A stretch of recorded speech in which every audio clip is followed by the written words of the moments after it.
Мастар бурматтуу Чалкан медиа каналынын көрөрмандары өлкөбүздө алган акыркы сааттагы жаңылыктар менен сиздерди тааныштырабыз. Балбан Акчол Махмудов тарыхты бир гана окубайт, аны жаратып жазышат. Турнирлерге ар дайым жан дүйнөм жана жоопкерчилик менен мамиле жасаганга аракет кылам. Бул тууралуу Балбан Акчол Махмудов социалдык тармактагы баракчасына жазды. Мен үчүн 100% машыктыруучуларымдын үмүтүн жана эмгегин актоо маанилүү. Бизди алдыда айжа оюндары күтүп жатат. Колумдан келгенин кылам. Тарыхты бир гана окубайт, аны жаратып жана жазышат деп жазды ал. Туғандар, егерде сіздерде дагы монтип машиналарыңыздар бузулса, азыр уста издештин, ага убакыт коротуштун кереги жок. Ал үчүн болгону мындай чөнтөк телефонуңуздарды аласыздар. App Store же Google Play'ден эле автомен тиркемесине катталып туруп, каалаган устаны тандап аласыздар. А эгерде сиздер дарбаза курдурабыз десеңиздер, же болбосо эшиктин алдына ферма жасатабыз десеңиздер, анда кайра эле ушул App Store же Google Play аркылуу ширетме тиркемесине киресиздер. Кирип каалаган ширетүүчүнү өзүңүздөр тандап аласыздар. Тандап алып чакырсаңыздар, өздөрү келип ишиңиздерди бүтүрүп берет. Мурдагыдай туугандардан, тааныштардан ширетүүчү издештин азыр кереги жок. Камчыбек Ташиев Сереп медиа маалымат агенттигине кайрылган келинге жардам берди. 26 сентябрда Сереп медиа маалымат агенттигине 3 күндөн бери 3 балам менен бекетте түнөп жатам деген келин жардамга муктаж экенин айтканын кабар болуп жарыяланган. 27 сентябрда ал келинди УКМКнын төрагасы Камчыбек Ташиев кабыл алды. Кубанычбек кызы Кымбаттын айтуусу боюнча ал 1996-жылы туулган. 7 жашына чейин апасынын колунда атасыз чоңойгон. Бала кезинде апасы экөө Бишкекте жана Казакстанда жашашкан. 7 жашында апасы Сокулук айылындагы баласы жок үй бүлөгө асырап алганга таштап кеткен жана ал жерде 2011-жылга чейин ата-энеси жок 10 чакты өзү курактуу балдар кыздар менен чогуу тарбияланган. 2011-2023 жылдары Казакстанда ар түрдүү жумуш кылып иштеген, чогуу тарбияланган жигитке турмушка чыгып 3 балалуу болушкан. Жолдошунун кургагучу оорусун жугуштуу түрү менен ооруп калдыгына байланыштуу ушул жылдын июнь айында Кыргызстанга кайтып келишкен. Августтун башында жолдошу каза болгон. Азыркы маалда Киев жана Үмөталиев кесилишинде убактылуу жашап, финансылык кыйынчылыктарды башынан өткөрүүдө. Ташиев маселелерин чечүүгө жардам берерин убада кылган, ошондой эле материалдык жардам көрсөткөн. Буга чейин Сереп медиа маалымат агенттигине Наргиза документ боюнча Кымбат Кубанычбек кызы кайрылып 3 баласы менен автобекетте жашап жатканын билдирген. Өзүмдүн ден соолугумда мүмкүнчүлүгүм чектелген, рак илдетине чалдыккам. Жолдошум экөөбүз тең балдар үйүндө чоңойгонбуз. Казакстанда мал багып иштедик. Жолдошум кургагучук менен ооруп калганда 20 000 сом берип жөнөтүштү. Жолдошум каза болду. Өлүкканадан сөөгүн ала албай калдым, бирок кайсы жерге бергенин көрсөтүштү. Мечитте жашап жүрдүк, 10 күндөн кийин чыгарып коюшту. Бүгүн 3-күн күн ушул жердебиз. Кичүү балам сасык тумоолоп ооруп жатат. Дарыканага жууп, кайрымдуу адамдар тамак берип жашап жатабыз, деген ал. Редакция келин менен байланышканыбызда бүгүн жолукканын Камчыбек Ташиев менен тастыктады. Судьялар кеңеши 2 судьяны кылмыш жоопкерчилигине тартууга макулдук берди. Судьялар кеңеши Бишкек шаардык сотунун жана Бишкектин Ленин райондук сотунун судьяларын кылмыш жоопкерчилигине тартууга макулдук берди. Мындай сунушту башкы прокуратура киргизип, судьялар кеңеши аны 26 сентябрда кезексиз жыйындан канааттандырды. Расмий маалыматка ылайык, Бишкек шаардык сотунун судьясына кылмыш жаза кодексинин кылмышка кошо катышуунун түрлөрү, пара алуу жана кызмат абалын кыянаттык менен пайдалануу беренелери менен кылмыш иши козголгон. Ал Бишкектин Ленин райондук сотунун судьясына кылмышка кошо катышуучулардын түрлөрү, опузалап пара алуу жана пара алуу беренелери менен иш козголгон. Судьялар кеңеши президент Садыр Жапаровго аларды кызматтан убактылуу четтетүү жөнүндө сунуш киргизди. Улуттук коопсуздук боюнча мамлекеттик комитет Бишкек шаардык сотунун кылмыш иштери боюнча коллегиясынын судьясы опузалап акча талап кылган деген шек менен кармалганын билдирди. Мекеменин маалыматында шаардык соттун айрым судьялары оң чечим чыгарып берүү үчүн адвокаттын ортомчулугу менен соттолуучунун жакын туугандарынан опузалап $5000 өндүрүп алышканы аныкталганын кабарлаган. Кармалган судья Бишкек шаардык сотунун судьясы Илиязова Назгүл Асанбековна экени айтылууда. Атайын кызмат тарткан инициал анын аты жөнүнө туура келет. Ал 27 сентябрда Бишкектин 1-Май райондук сотунун чечими менен 26 ноябрга чейин УКМКнын тергөө абагына камакка алынды. Бир катар жалпыга маалымдоо каражаттары 2 судья Бишкектин Ленин райондук сотунун судьясы Кенжебаев Нурлан Төрөбаевич экенин жазышты. Судьялар кеңеши 22 сентябрдагы жыйынында бир катар соттордун ишин карап, айрымдарын тартип жазага тартылганын билдирген. Анын ичинде башкы прокуратуранын Ысык көлдүн Тоң райондук сотунун мурдагы судьясы Ниматилла Каримбековду кылмыш жоопкерчилигине тартуу сунушуна макулдук берилген. Бир катар судьяларга сөгүш жана эскертүүлөр берилгени кабарланган.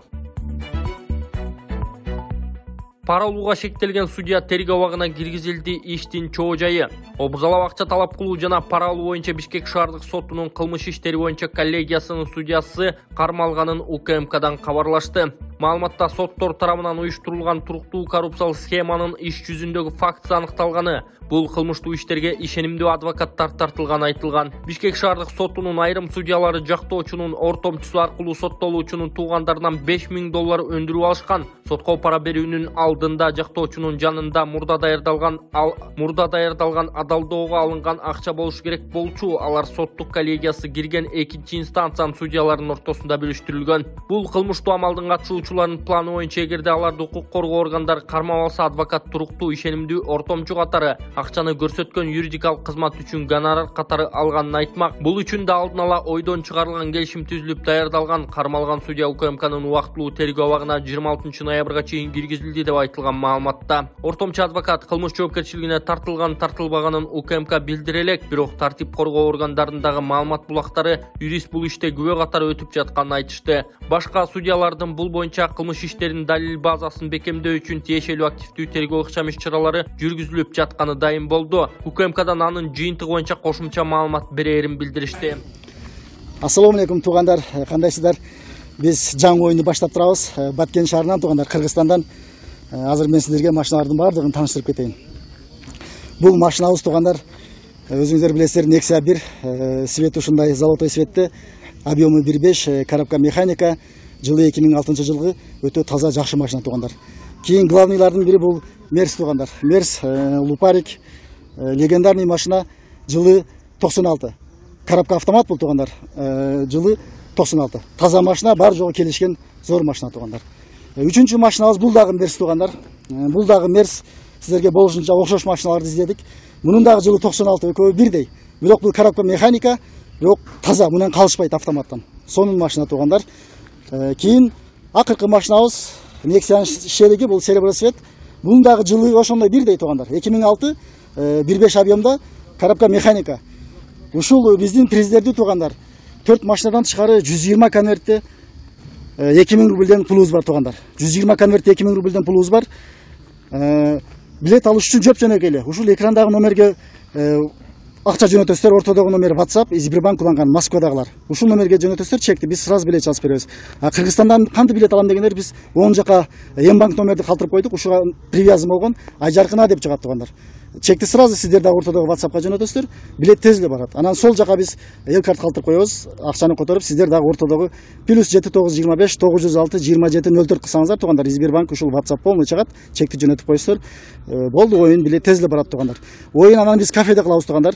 Оюн кафеде кылабыз, келип өзүңүздүн билетиңизди өзүңүз ороп, күбө болуп отуруп, мейман болуп, биздин Баткен күрчүнүн аш жеп кетсеңиздер болот туугандар. Баарыңыздарга ийгилик, каналга катталып, лайк басып, пайдашка берип коюңуздар. Кудай кааласа оюн сонун болот. 1100 рубльге 1000 сомго ушундай приздерди тууласыздар туугандар. Баарыңыздарга ийгилик.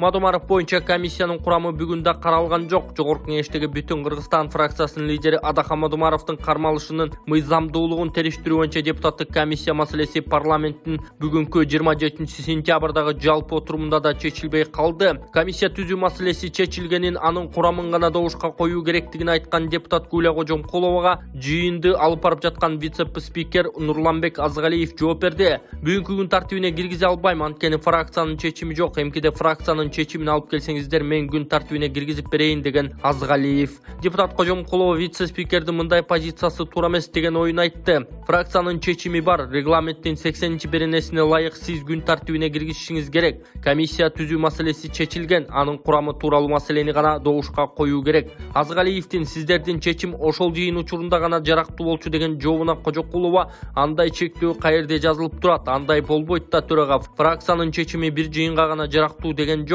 Аны каерден ойлоп таптыңар деп суроо узаткан. Комиссия маселеси 21 сентябрда да көтөрүлүп чечилбей калган. Анда депутат Алишер Эрбаев 20 сентябрдагы отурумда ар бир фракция өзүнүн өкүлүн көрсөтүп, бирок түшүнбөстүк негизинде протокол бекитилбей калганын айткан. Бийликтин дарегине ачык сын айтып келген Мадумаровду милиция 2 сентябрда кармап кетип, соттун чечими менен ал улуттук коопсуздук боюнча мамлекеттик комитеттин тергөө абагына 24 октябрга чейин камалган. Кыргыз-Тажик чек арасындагы тилке боюнча 2009 жылы протокол протоколго кол койгону үчүн ага мамлекеттик чыккынчылык деген берене менен айып тагылган. Президент Садыр Жапаров ошол протоколдун айынан Баткендеги 4 көчө талаш жаратып жатканын билдирген. Мадумаров өзү ал протоколдун юридикалык күчү жок экенин билдирип келет. Саясатчынын камакка алынышы канчалык мыйзамдуу болгонун аныктоо үчүн парламентте комиссия түзүү сунушталып, 20-сентябрда өтпөй калган. Комиссиянын курамына алгач 6 депутат кирген: Жанар Акаев, Султанбай Жигитов, Шарапаткан Мажитова, Жалалидин Нурбаев, Айсара Абдибаева, Гуля Кожомкулова. Бирок мекенчил депутаттар тобу менен Ата журт Кыргызстан фракциясы комиссияга өз өкүлдөрүн сунуштабай коюшкан. Мындан улам депутат Дастан Бекешев мүчө болуу сунушун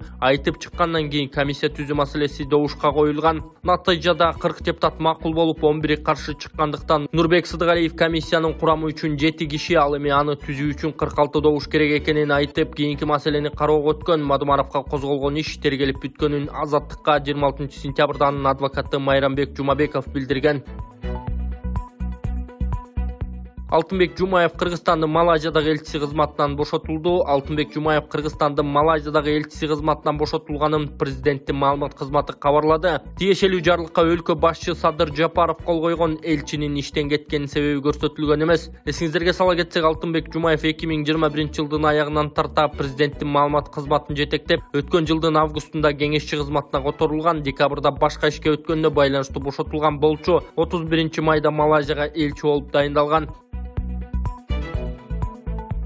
Нарында 7 жашар кызды өлтүргөн киши 12 жылга кесилди. Нарын райондук соту 7 жашар кыздын өлүмүнө айыпталган кишини 12 жылга эркинен ажыратуу чечимин кабыл алды. Бул тууралуу Спутник Кыргызстан агенттигине облустук сот маалымдады. Соттун өкүмү менен 64 жаштагы кылмышкер жалпы режимдеги колонияда кармалат. Жаза мөөнөтү 29 апрелден тарта эсептелмекчи. Эскерте кетсек, жүрөк күчүн алган окуя апрель айында Нарындын Орто Нура айылында болгон. 7 жаштагы кылмышкер түштөн кийин мектептен чыгып, бирок үйүнө жеткен эмес. 7 жаштагы кыз түштөн кийин мектептен чыгып, бирок үйүнө жеткен эмес. Кыздын сөөгү ошол эле түнү каралбай калган үйдөн табылган. Жеткинчектин өлүмүнө шектелип 64 жаштагы жергиликтүү тургун кармалган болчу. Кемпироват иши боюнча сот 4-октябрга жылдырылды. 27-сентябрда Кемпироват иши боюнча Бишкектин 1-Май райондук сотуна жараян болбой калды. Буга сот процесси өтө турган залда аудио жана видео жаздыруу аппараттары иштебегени негиз болду. Мунун алдында сот отурумун ачык өткөрүүнү талап кылган шектүүлөр залдан чыгарылган. Кийинки процесс 4-октябрга дайындалган. Кыргыз-өзбек чек арасындагы Кемпироват суу сактагычынын жери Өзбекстанга өтүп жатканына каршы пикирин ачык билдирген 30га жакын саясатчы активисттер былтыр октябрда камалган. Ушул тапта кармалган 27 кишинин 11 тергөө абагында отурат. Калгандары буга чейин түрдүү жагдайга үй камагына чыккан. Кемпироват иши 8 айлык тергөөдөн кийин июнь айында сотко өткөн. Ички иштер министрлигинин тергөө башкармалыгы ишке жашыруун брифинг койгон. Ушундан улам сот жабык өтүп жатат. Милицияларды бийликти басып алууга аракет кылган деген айып койгон. Иш кылмыш жаза кодексинин жапырт башаламандык уюштурууга аракет көрүү, бийликти күч менен басып алууга даярдык көрүү беренелеринин негизинде козголгон. Шектүүлөр мунун баарын саясий куугунтук катары сыпатташкан. Бүгүн ант берген Кубанычбек Самаков элдик топко кирди. 27-сентябрдагы Жогорку кеңештин жыйынында номер 26 Ленин бир мандаттуу шайлоо округу боюнча Жогорку кеңештин депутаты болуп шайланып келген Кубанычбек Самаков ант берди. Ал ант берген соң депутат Акылбек Түмөнбаев чыгып, анын элдик депутаттык топко киргенин айтты. Кашка Терек Катыраңкы унаа жолунда жер көчкү жүрүп, жол жабылды. Жалал Абад облусундагы Кашка Терек Катыраңкы унаа жолунун 17+500 чакырымында жер көчкү жүрүп, жол убактылуу жабылды. Бул тууралуу Транспорт министрлигинен билдиришти. Көчкү 27-сентябрь күнү таңкы саат 5:00дөн 6:00 чамасында жүргөн. Көлөмү болжол менен 150 000 метр куб деп айтылууда. Учурда Өзгөчө Кырдаал министрлигинин кызматкерлери аталган тилкеде мониторинг жүргүзүп жатышат. Уруксат берилери менен номер 52 жол тейлөө ишканасы тарабынан тазалоо иштери башталат. Топтолгон унаалар жок.